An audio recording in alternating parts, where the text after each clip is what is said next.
welcome to Guided Spirit Conversations. I'm your host, Marla Goldberg. This podcast has been created with you in mind to acquaint you with some of the most incredible metaphysicians and spiritual leaders from around the globe who have helped others change their lives. In this interactive hour, you will be offered insights and techniques to help you make a difference in your life. Don't forget to subscribe to the show on your favorite listening platform. And here we go, on to the show. Hello. How are you all doing this morning, afternoon, evening, wherever you're from? I'm Marla Goldberg, creator and host of Guided Spirit Conversations, and I am really excited to start the new year with this topic. So if you've heard my announcements, you've heard that our guest today, Dr. Paul J. Mills, I don't know why Miles just popped in my head, is our guest. And Dr. Mills is a professor of public health and family medicine, as well as the director of the Center of Excellence for Research and Training in Integrative Health. He is also the former chief of behavioral medicine at the University of California, San Diego. Paul has over 400 scientific publications in fields of pharmacology, oncology, cardiology, psychoneuroimmunology, I did it, behavioral medicine, and integrative health. His work has been featured in Time Magazine, The New York Times, NPR, U.S. News and World Report, Consumer Reports, The Huffington Post, Gaia TV, and WebMD, among others. He's presented his work at hundreds of conferences and workshops around the world, including at the United Nations. His newest book, which we're going to be talking about later in the show, Science, Being and Becoming: The Spiritual Lives of Scientists, closes the gap between science and spirituality. In this seminal book, Dr. Mills shares interviews with some of the world's foremost scientists who recount their own transpersonal, metaphysical, and mystical experiences and how those experiences transform them in their scientific work. Welcome, Paul. How are you doing today? Thank you, Marla. I'm very well, and thank you for having me on your show. I am, as I said before we came out, as we were warming up, I am so excited about having this conversation because the story I told is about when my husband and I were dating and I was telling him about energy work and he said, I'm going to stop you right here because I don't believe in it. I believe in science and it needs to be replicable. And I know that this show is now going to just shoot holes in his original myth, even though he is today a believer. So let's talk about you and how you started on your path. Was there a catalytic episode, something that really shot you on the path? Yeah, there really was, Marla. I was certainly, let's say, sensitive as a young child, sensitive to nature, that is. Nature was where I went for just information and solace and trying to get a sense of the world around me. But really, my path started when I was in high school and I learned meditation. And at that time, transcendental meditation was very popular, kind of like how mindfulness is these days. Yes. I learned TM, and first few months it was very nice for me. It was relaxing and somewhat expansive, but a couple of months into it, I had what's often called an out-of-body experience when I sat down to meditate. And that I wasn't prepared for because I had never heard of such a thing. No one ever spoke about it. I never read about it in books. I was raised in a Christian religion, and this was so foreign to me, and I wondered what happened. There was a shocking experience initially, but then I settled into it. It was almost as if there was a part of me familiar with that experience, which included a sense of great expansiveness, peace. Everything felt good to me, even though I was literally outside of my body looking down at myself, meditating. And when I came back into my body after that experience, I was motivated to learn what just happened. Who's me? Is Paul the real me, or is it this other part of me that was having this vista experience? So I started reading metaphysical books, and that really got me started. So when you say it was shocking, was because it sounds like when you were out of your body, it was like what you would feel from what I've heard as you transition. the peace, the beauty, the love, and all the flow that spirit brings you. Mhm. But I mean, did you go out with shock, or was it when you came back in your body where you felt the like jolt of humanness again? Yeah, what I meant by shocking, perhaps I should have used the word startled. When it first occurred, suddenly, instead of looking out through this whole system that I'm seeing you, looking from there and seeing my body, it was shocking in the sense of I felt startled. What's going on? But then I rather quickly settled into it. And because, as I said, there was a part of me that it seemed familiar with, and then it felt okay. And then I could settle further into it and really then begin to get a sense of the landscape of that experience of consciousness and what it has to offer and what it is as far as my own self. So, can you explain what it might be to people who might start meditating and leaving their body and exploring what's out there on a spiritual basis, Mm. cosmic basis? Yeah. I think these kinds of experiences you mentioned, near death experience, NDE a moment ago, they're more common than most people would come to realize. And for me, they give us insight into our true nature. Yes, our typical human perception is filtering through our five senses, feeling that we're located somewhere in the head or around, in and around the body. But when we're able to disassociate our awareness, our close perception from the body mind only, and allow it to spread out a bit more, then we start seeing and having insight into, let's say, what we truly are, which is really consciousness itself and the awareness behind consciousness. This is what all the meditative traditions and many religious traditions speak about, that we are spirit found foundationally. But at Yes. this time, we're just hanging out and being very affiliated with the body as we know it. And the human experience as we know it as well. And the human experience, which has so much to offer us and much more to offer us than I think we've even uncovered yet. I really feel that you're 100% correct with that because there's so much we don't know. And as the veils lift and we experience more and more and more people are coming forward and being able to talk about these things.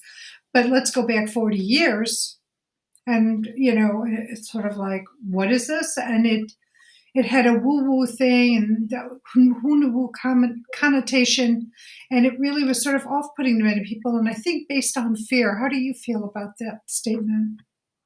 Yeah, I believe the fear is there, and just broad social conditioning, where much of our metaphysical and mystical nature was kind of expunged out of us over a period of centuries and probably beyond that. There are certainly some very interesting books out there. In fact, I cite one of them in my book.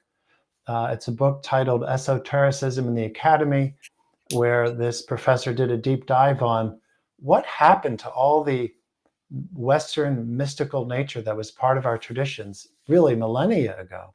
And what happened to those so that we're in a current society where most people don't even believe in any of this, let alone have access to experiences of it.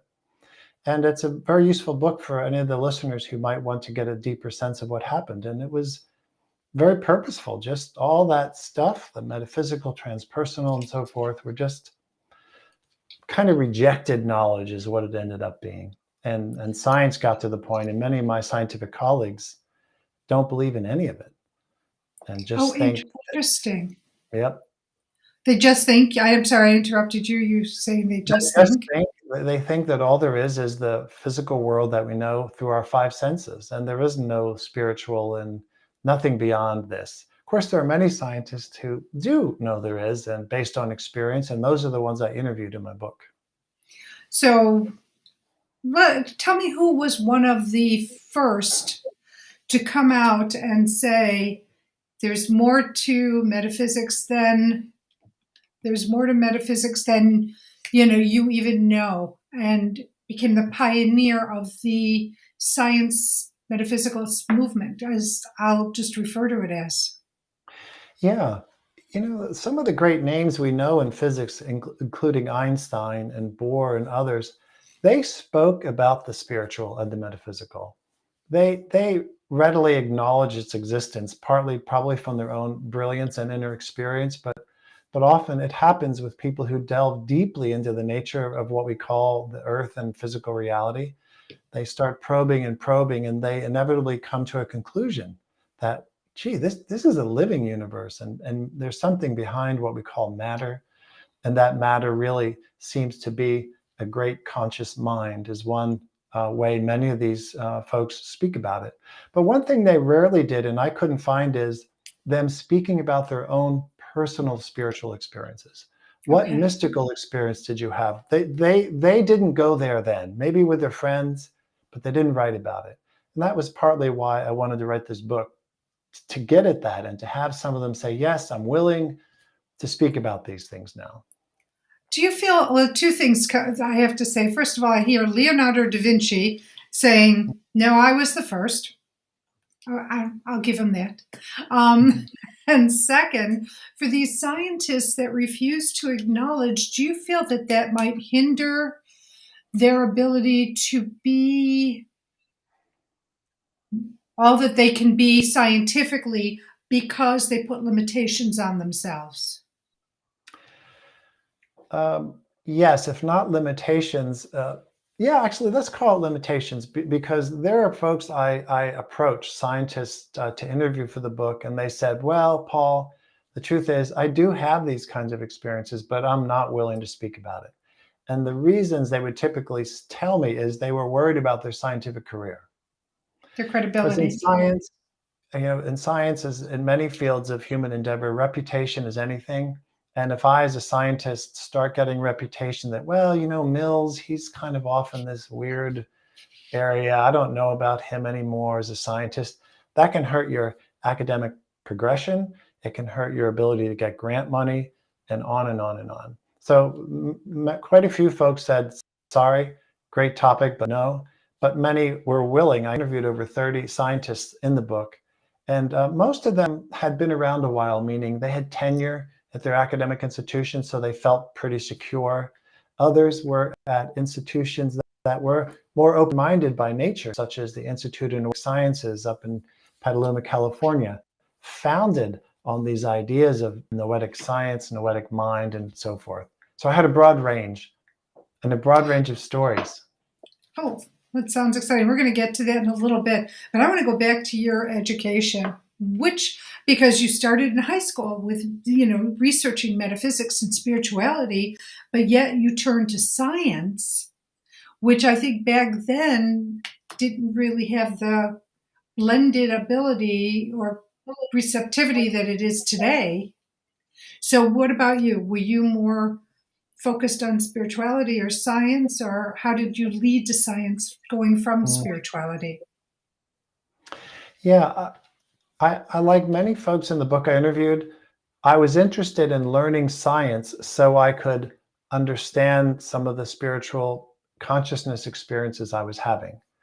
I thought to myself, well, science is an accepted way of knowing. There's all these systematic tools, how you approach a problem, how you come up with theories, ideas, and experiments. That's really what drove me to become a scientist. And I ended up getting my doctorate in neuroscience.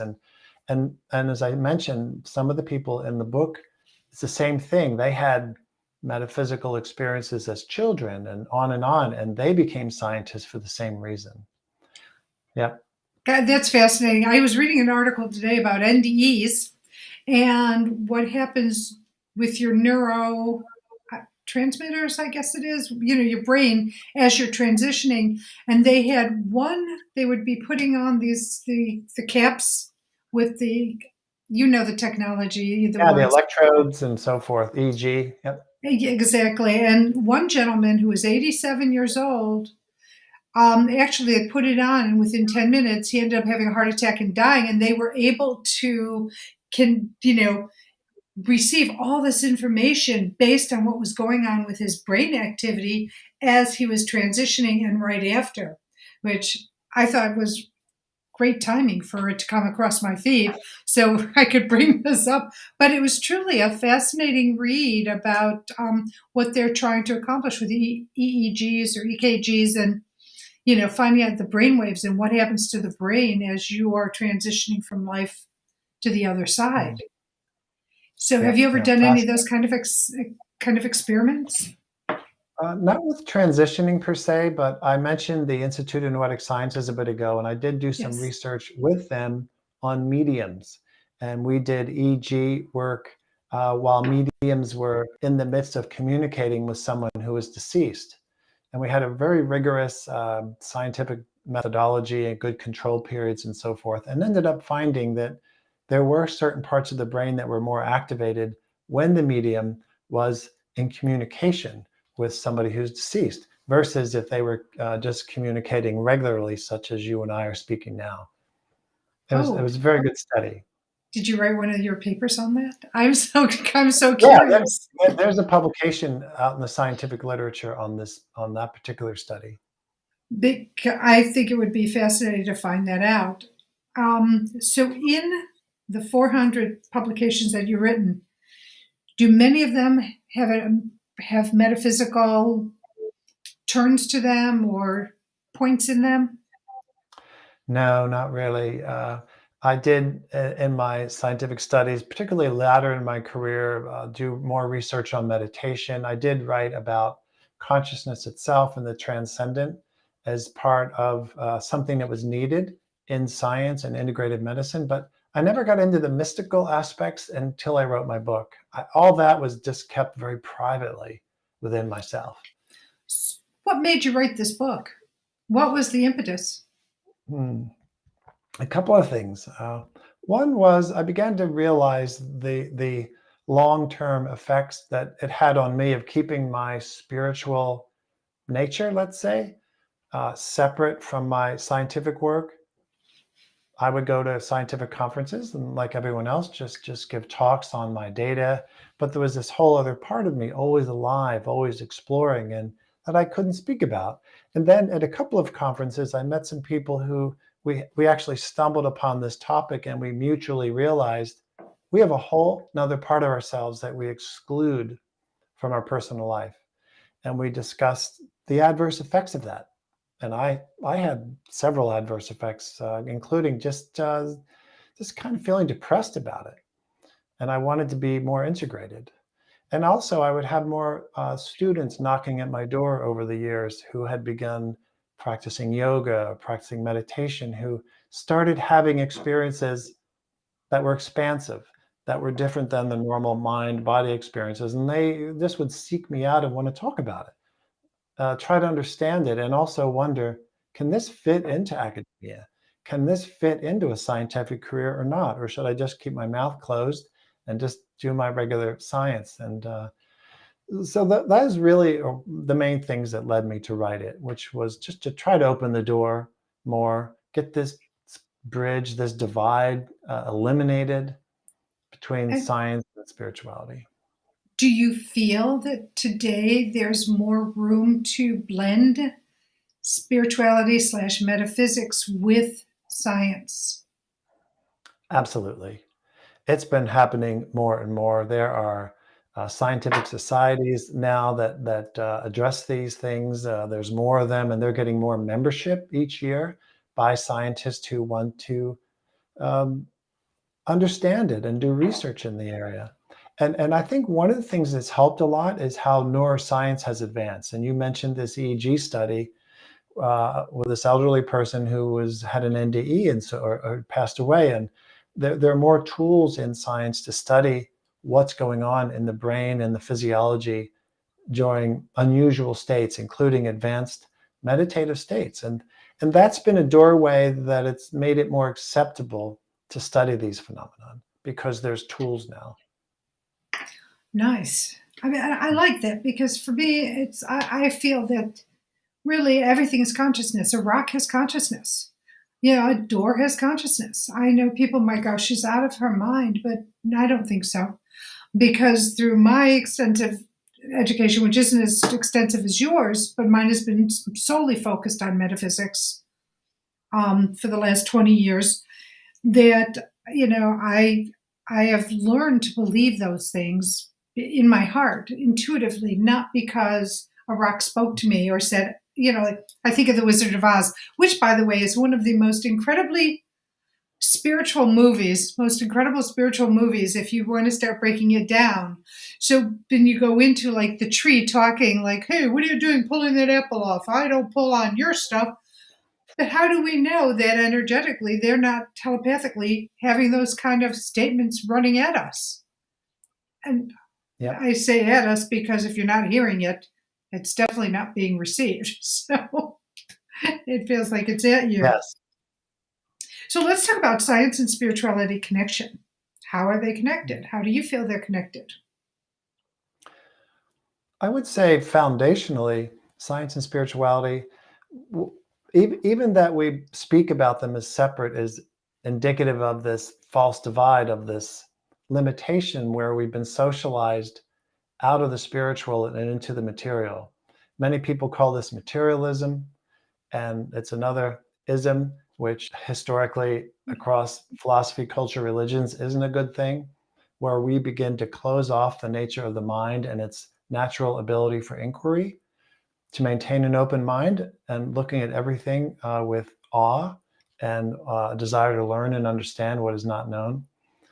I'm looking forward to the day where all of science has a great respect and understanding of what we call the metaphysical and the mystical, and is actively looking at it and permitted to look at it, and that scientists themselves have been set free, their own spiritual nature, and are opening into this realm. And and vice versa, that people who are deeply into the spiritual can begin to look to science to find answers to their questions about the nature of the spiritual world, because science, it's just a way of knowing, but it's a good way of knowing. It's systematic. You can rely on it if you follow the typical steps. And imagine if we had the billions of dollars every year around the globe devoted to scientific inquiry, some of that devoted to understanding really the nature of the human being, of consciousness, of this body mind system we have. What is it capable of? What is clairvoyance? What is clairaudience? What is psychic capacity? How's it work? How do we develop it?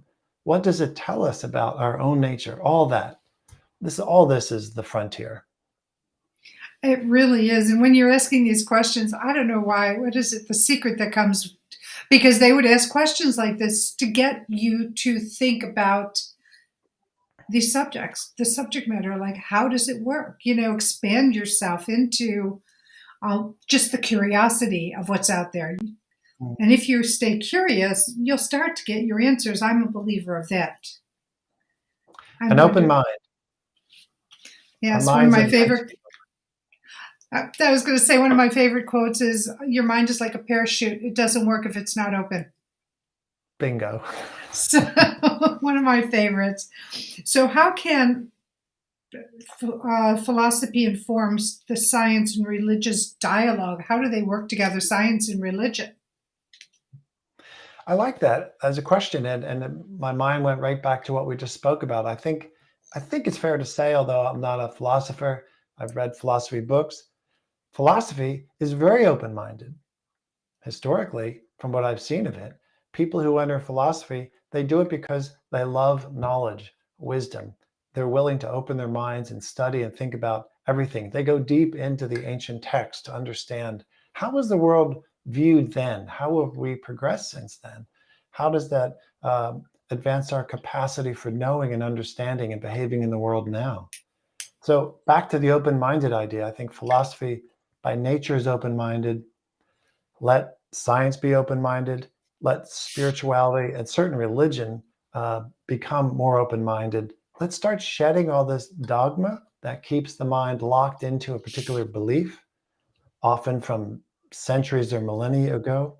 And let's come into current time and see what experience can provide us in the here and now. Oh, I like that. So, when you were speaking, it reminded me of how more and more people are becoming enlightened, they're becoming open, they're finding spiritual path. But at the same token, you hear more. I don't know if it's always just been in a little Pandora's box that has just been opened, but now you're hearing the opposite, people who are closed-minded and they refuse to, they're definitely not curious, but they refuse to acknowledge the current way of the trend of life.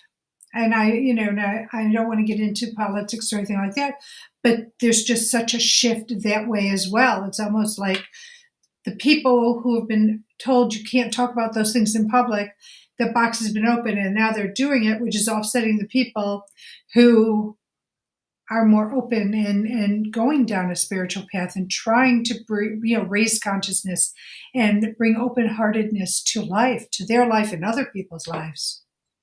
Yeah, I really appreciate what you're saying. I've been noticing that too. It's a good thing. The Explain the openness. good thing. Oh, the openness. Thank you. Okay, that's Yeah, more the openness.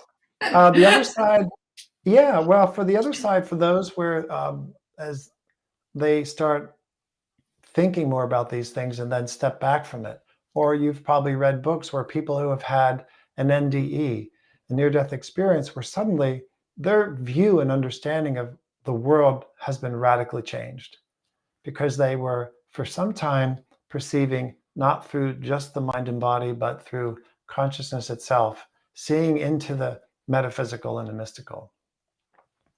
People sometimes come back from those experiences and they kind of do this. No, I don't believe that happened. They shut it down as actively as they're able to, and they want to go back to their old perception and their old knowledge. And because it's scary sometimes to step out of the familiar, the known, a whole set of beliefs that we've carried around about the nature of ourselves, the nature of the world. And if a door opens and you realize, oh, it's very different than I thought. Some people will step through that threshold with enthusiasm or at least a curiosity, and others will step away because I guess you'd say they're not ready to move into that. It's interesting when you're talking about that. It reminded me of an episode with my mother who did have an NDE, and she told it to me when I was in my early 20s. But what was interesting is she didn't. She was met by relatives, the tunnel, the light, met by relatives. But when she was told she had to go back, she was so angry. I think the anger just stayed with her. Like, how dare you send me back? Because she wanted to stay in the love and the peace and the joy and with the people who made her comfortable. And there's some people also who I believe will probably come back angry because they didn't want to come back. They wanted to stay and they said, no, you still have work to do. Yeah. And then I guess that leads me to another question is that conversation, and I don't know why this is coming to me, but I wonder how many people try to commit suicide after an NDE because they want to go back. It's just a question. I don't know if you have an answer or if anything. I don't. I've never read anything about that. I've certainly read books about NDEs and have read stories as you just described. People who did not want to come back. Some did want to come back. Some were very conflicted. Hopefully those who were sent back, at least some of them who didn't want to come back, eventually have a sense why, things they needed to learn or help other people around them. Endless numbers of reasons, I imagine. I agree with you, but I don't know, it came to me.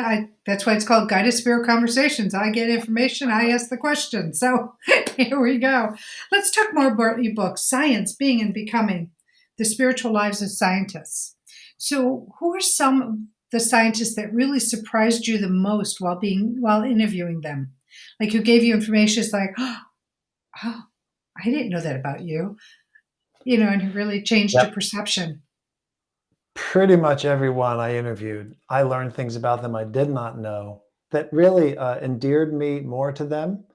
It certainly created, I'd say, more intimate bond between us and then amongst all of us whom I interviewed, because they were really, for the first time in their lives, willing to speak about these things and had an avenue, at least outside of, say, close family members, to speak about them. And then also just to get validation that there are many other people, and scientists included, who have these experiences and they're important.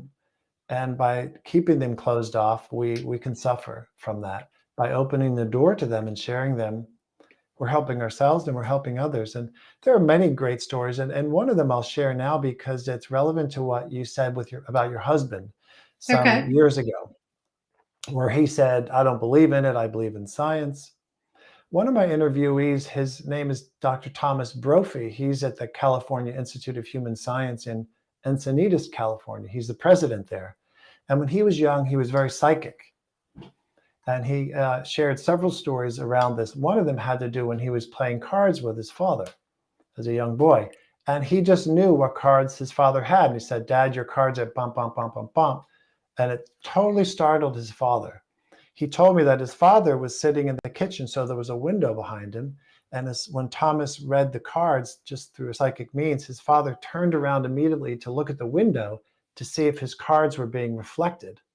And they weren't. There was nothing. And then Thomas did it again. And eventually his father said, "I don't believe any of this. Science has proved this is not possible."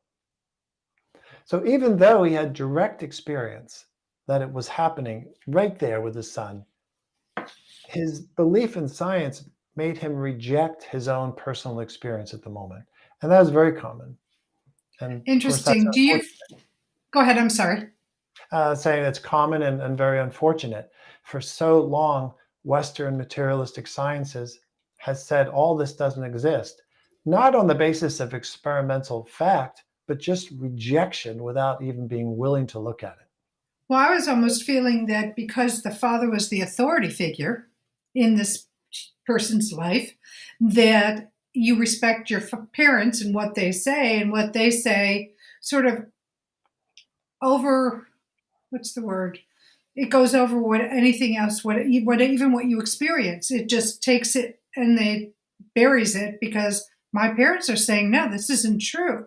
And I know from people I've interviewed who are psychics and mediums early in their life that happened, where the parental projections and judgments really formed the belief system of the individual more so than the actual experience that they know that they had.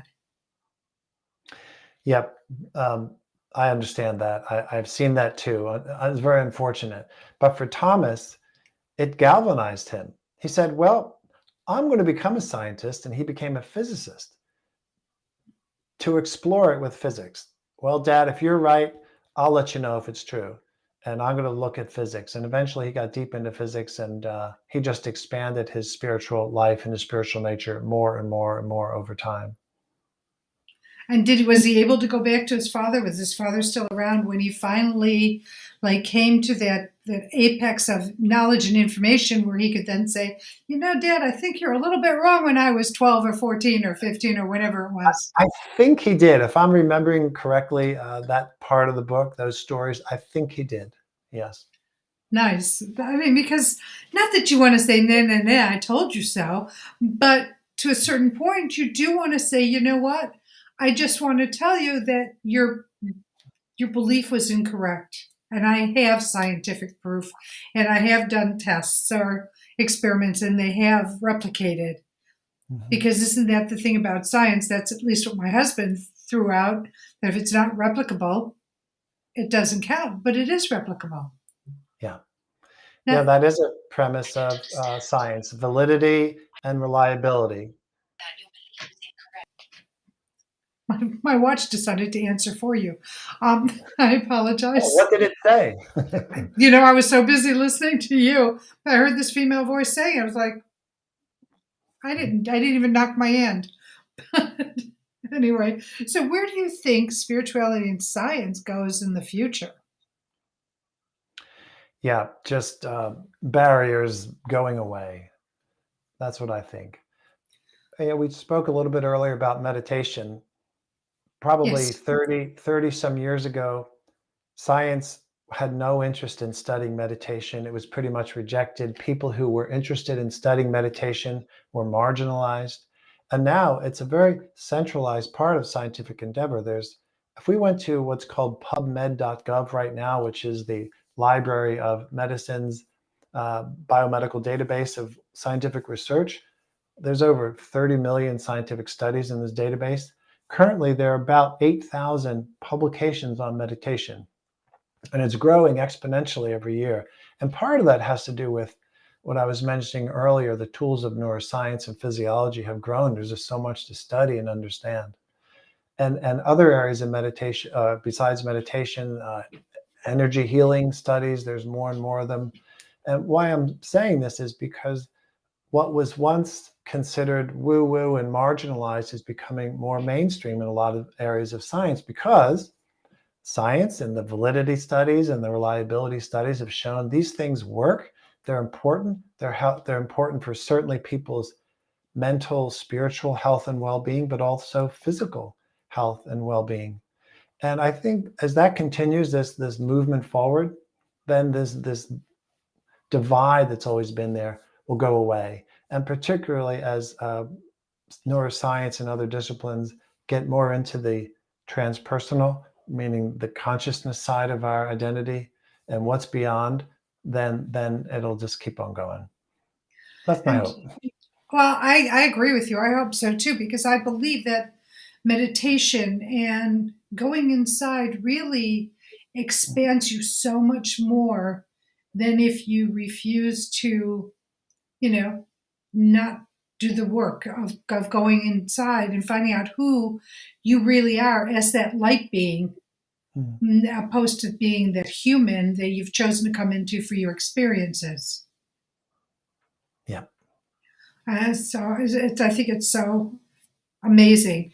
So let's talk about other transpersonal and mystical experiences, some of the people you've come across that they shared with you, because I think people find it interesting when people that are more right brain, I always get this confused, left brain, all of a sudden, are moving in more in their right brain capacity. Mhm. So let's talk about that a little bit. Yeah, and that happened. Excuse me. That happened with probably half of the people I interviewed were leading normal, regular lives. Let's call it that. They had become scientists because they were interested in nature and science and physics and clinical medicine and so forth, and then had an experience. Something happened, some kind of transpersonal experience. It could have been through a meditation practice, could have been through some kind of psychedelic, it could have been through an NDE. They were ill and left the body, came back. Maybe birth of a child. There were quite a few stories. Suddenly they had an opening into the spiritual world. They came to realize, oh, there's something else out there besides just the material which I was kind of hanging out in. And then that began to change them and their science. So there are stories I have around that. And then quite a few, as I mentioned earlier, had, let's say, innate experiences as a child. I mentioned Thomas being psychic. Yeah. There were others who were psychic. There were three, I think, interviewees who had a lot of clairvoyance as kids. And that led them ultimately to want to become a scientist, to understand the nature of their perception, what's beyond the physical world, what does it mean, and on and on. So let's see. One of the meditative experiences, I interviewed somebody named Christine Peterson. And when she was young, she grew up in a farm in West Virginia. And she used to like to climb up to the ridge line on the mountain at their farm when she had some spare time and just lie on her back and look up at the sky, the blueness of the sky.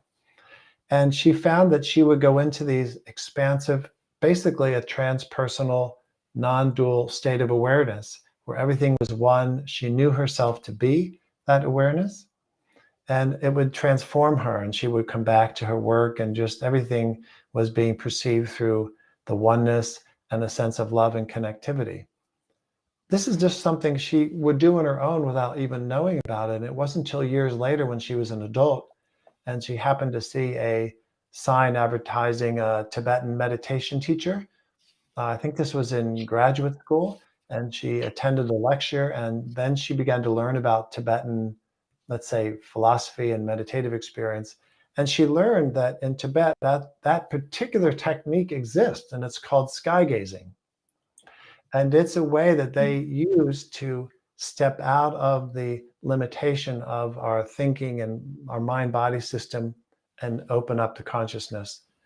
And so she then had a lot of validation from her prior experiences in her own path. I love it. Would sky gazing also be considered like if you were daydreaming out the window and you were just looking at the clouds and the formations, watching them just float by and change? And But the point is, you're getting out of your head, I would think. But Mhm. would stargazing, I mean, sky gazing, be considered the same thing as daydreaming? I think so. It's an interesting point because my point of view is we all are this deep, fundamental spiritual being, spiritual nature that's always trying to poke its way through into our egoic mind, our three-dimensional perception. And frankly, it'll poke through any opportunity it gets. And daydreaming is one. And you read stories about scientists who are daydreaming and they go into this altered state of perception and they have a cognition and they make a discovery. Maybe they end up getting the Nobel Prize for it. So that those states of mind are innately highly creative when we can get out of the rumination of just thinking the same things over and over and so forth, and opening up to the spiritual world. And Go ahead. just there are so many traditions around the world, meditative traditions, that have different approaches to doing just that, and it's fruitful. It's really true. I agree with you because you get your, I call them downloads. My vernacular is downloads. Like even John Lennon, from what I understand, he would be sleeping and dreaming, and then these songs would be downloaded. He'd wake up and start writing his songs. Mm. And though, obviously he and Paul McCartney got the recognition for it, but the reality of it is it was really more of a spiritually based situation because some musician on the other side of the veil, decided to say, you're the one who this has to come through, and allowed it to do so. I don't know if you've ever heard that story or not. I haven't, no. So he had a muse helping him. Yeah, exactly. And there are many people who, all of a sudden out of the blue, they're cleared their mind of their, like you said, rumination, and all of a sudden they start being able to write songs in a jiffy, just like within minutes, or create a painting or create a concept of something before that. So it's Yeah, all, and if I may add, that gets yes. to one of the benefits several of the scientists shared with me is that when they began to open more to their spiritual nature, again, through meditation or whatever path, their creativity grew so much because they were opening the gates to a part of their innate self that had been closed off. Closing parts of ourself off, of course, we're losing that part of ourself, but it also takes energy to keep those doors closed. And all that's a kind of drain on the psyche. But they had growth in creativity, which improved their work and, of course, other parts of their non-scientific life as well. Yeah, I could see where that would be so. It's really, this is such a great conversation. It's so meaty. I really enjoy it. We need to take a break because it's charity shout out time. And Great. as people know, this is the time where I take my guests' charity of choice and talk about it. So yours is the Consciousness and Healing Initiative, the CHI. So let's talk about the CHI and why it's so, such a passion project of yours, and how you want people to help or how they can help. Yeah, so Chi for Consciousness Healing Initiative is a nonprofit. And as the name implies, it's devoted to understanding more and more the nature of consciousness itself and how we can utilize consciousness for healing ourselves, our bodies, our health, certainly, but also our well-being, healing our psyches. And I think hopefully the listeners listening to us so far would get an understanding that the more we probe into the realms of our own consciousness, there is innate healing that goes on because it's just opening up to our own nature. And Chi was founded by someone named Dr. Shamini Jan, who's actually one of my former students at the University of California, San Diego. And she was inspired to found Chi based on some of her own heritage and understanding of what's often called esoteric philosophy, and trying to merge that with her understanding and training in modern science. And Chi's been doing beautiful work. Some of their early focus had to do with understanding the human biofield, which is often called the aura, the energy body that surrounds our physical body. Done quite a few studies in that area showing how important the biofield is And they're also just pursuing more research to try to develop, let's say, scientific tools to begin to quantify and visualize the biofield for advancing that whole realm of scientific research. And what's so interesting is like, so my training is looking at energy fields because they're layers and seeing what you see, if the energy is a little wonky.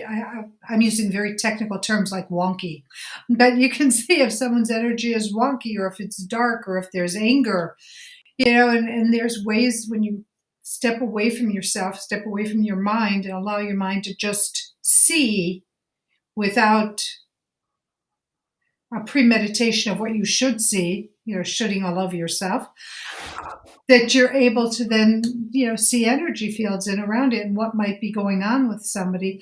And I don't know if you found this out through your research, but as a metaphysician, illness, we're not, how do I say this? They have to come through the fields and really penetrate all the energetic fields, especially the etheric field, before it hits the physical body.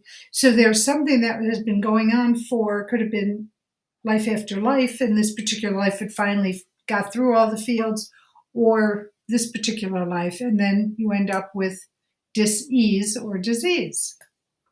So I don't know if Yep. that's something you've I am witnessed. familiar. Yeah, I am familiar with that. And my wife, her name is Tiffany Barsotti. She's a reverend and also has her Ph.D. And her medical intuition work. She's spoken about that a lot. And I haven't personally seen that whole trajectory from the outer in the field to the physicality, but she has, and it makes a lot of sense to me. Hence the importance of understanding the energy in the biofield and taking care of the energy before it makes its way into the body. Yep. Yes, That, and that's that's a big vital. important message. Mhm. And that's part of the science of psychoneuroimmunology in some ways tries to do that because it understands the relationship of the mind, which is our thoughts and emotions, to our nervous system, and then how that affects the immune system.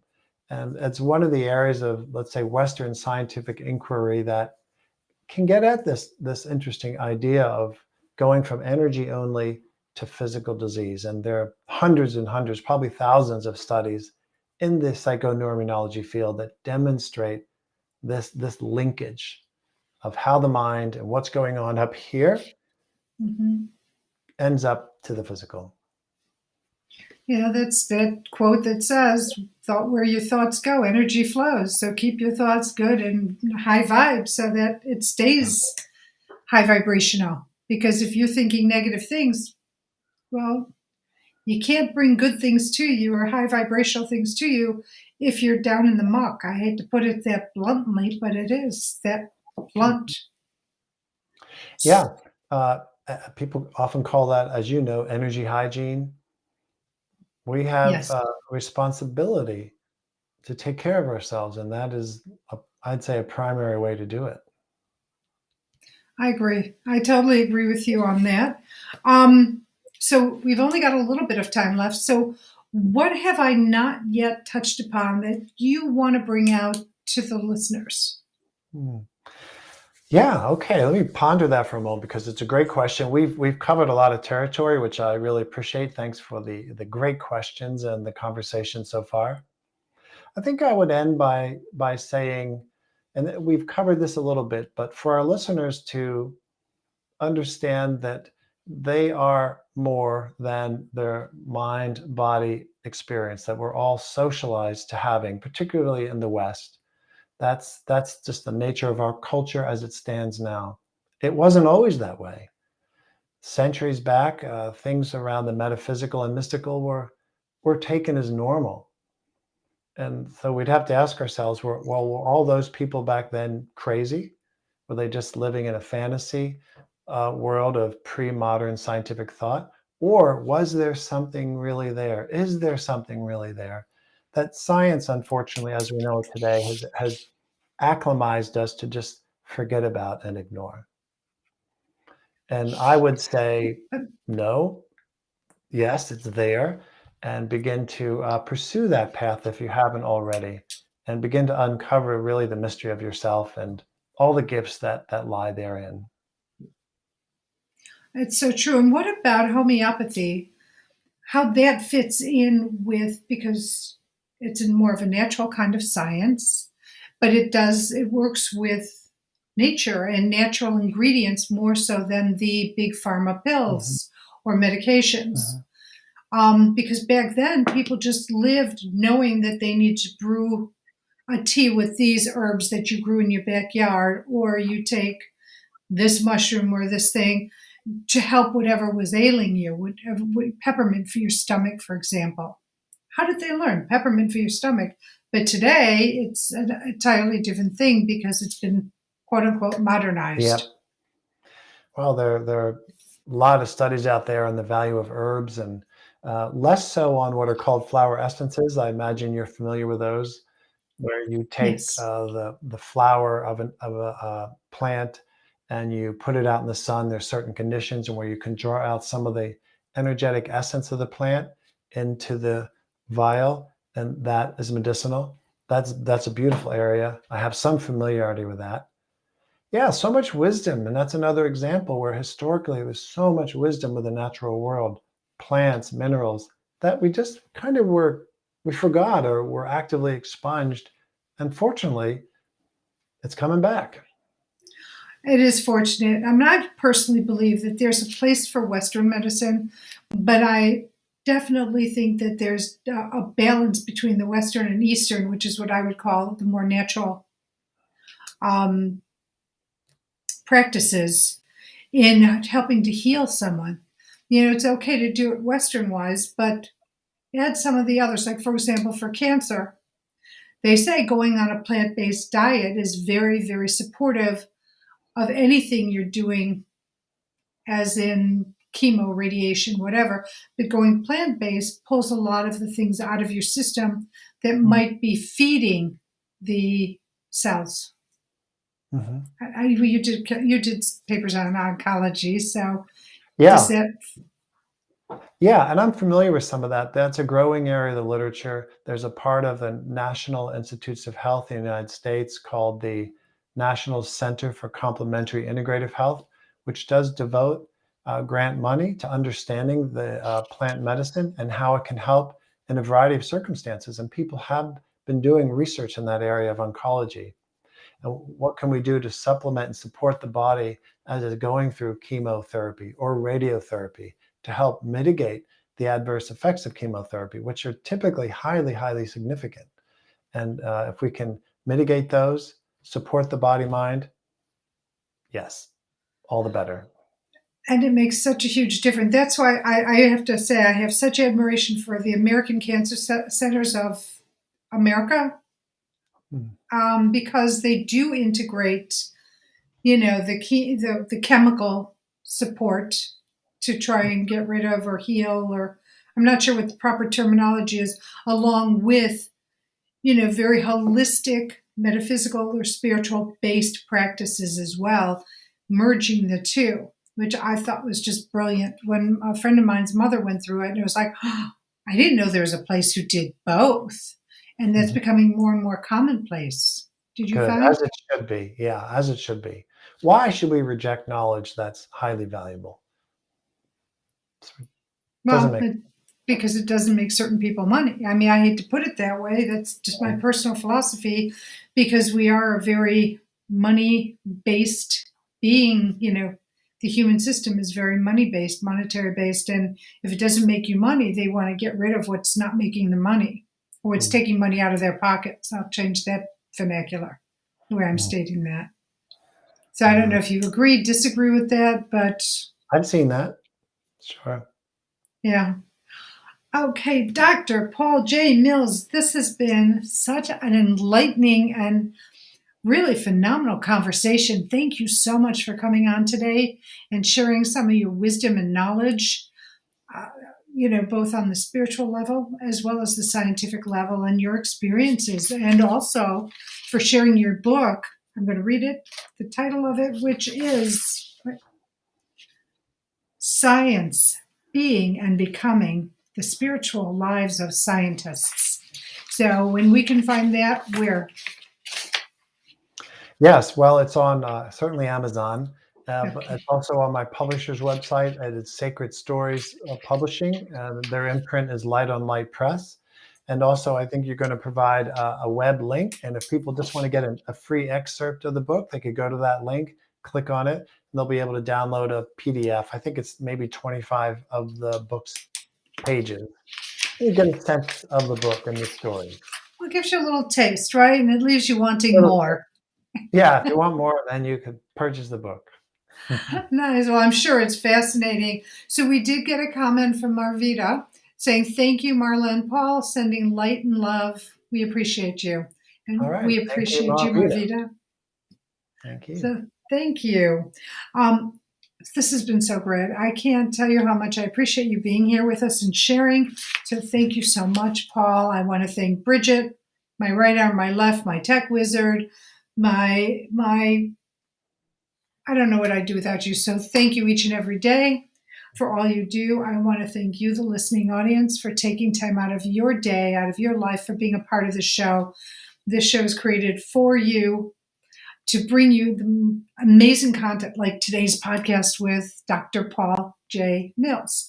And so I'm just grateful that you take the time to be a part of the show. If you have anybody you'd like to see on the show, please email me at marla@mghealer.com or guidedspiritconversations@gmail.com. And we'd love to have the content or the kind of metaphysician or the metaphysician, try to get them on the show for you. Or in this case, maybe another scientist. And so thank you so much. Next week, our guest is Sheila Gillette. Sheila is the author of The Fifth Dimension, Channels to a New Reality. She is also co-author of The Soul, S-O-U-L, Truth, A Guide to Inner Peace. In addition, Sheila is a channel for the being called Theo. So I want to ask you to tune in as we talk to Sheila Gillette next week. In the meantime, as always, I leave you by sending you love, blessings, and gratitude. Know how grateful I am that you're in my life in whatever capacity you're in it, because not only are you a student for me, you are my teacher. And not only am I a teacher for you, I am your student. And if you want to know more about me, check out my website at marlagoldward.com and see how I can work with you. In addition, if you haven't heard these 3 words today, let me say them to you. I love you. You are loved, not just by me, not just by your family and friends, but you have thousands, if not more than thousands, of beings on the other side of the veil who just want to be there for your benefit. They are your biggest cheerleaders. Here's the caveat. They don't have free will. So if you need something, if you want something, if you desire something, reach out to your beings on the other side, call it out, ask them, and then give yourself the space and grace to allow the information, the guidance to come to you. Okay, I will see you next week. Until then, love you. Bye, Marvita.